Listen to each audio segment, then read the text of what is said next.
Anarchie le Flash, jour 33, Toulouse aux mains des militaires. C'est la deuxième ville prise d'assaut par l'armée en République d'Occitanie. Samedi déjà, le calme avait été rétabli à Carcassonne par le 128e régiment d'artillerie. Ce sont à nouveau les troupes du capitaine Valois qui sont intervenues pour endiguer les émeutes qui frappent la cité de la Garonne depuis hier. En cause, plus de services publics assurés, impuissance des autorités à apaiser la situation et affrontements entre quartiers. La ville rose a basculé dans la violence. Le maire, le préfet et l'archevêque ont demandé au capitaine Valois d'agir.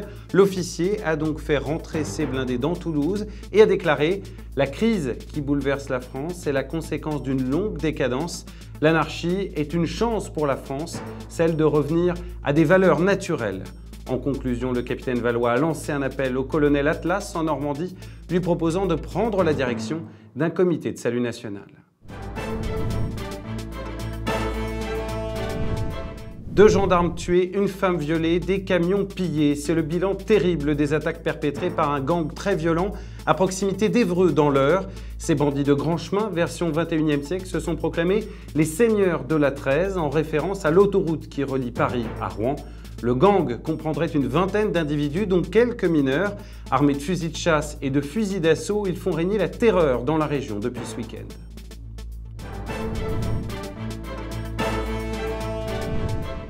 Vie quotidienne à présent, vous connaissez bien des problèmes pour vous approvisionner en électricité. Excellente initiative à Nanterre. Segood nous explique qu'une dizaine de vélos générateurs d'électricité a été créée par un ingénieur sur place. C'est l'énergie humaine qu'on est prêt à donner qui permet d'allumer la lumière ou de recharger notre téléphone. On réfléchit à une technique qui permettrait de produire de l'énergie en marchant.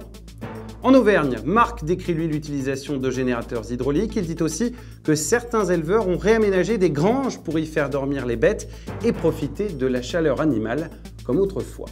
Enfin, en République de Lotharingie, les anciennes Alsace et Lorraine, Jean 23 nous confie que l'exploitation du charbon a repris. Le gouvernement envisage même l'extraction de gaz de schiste.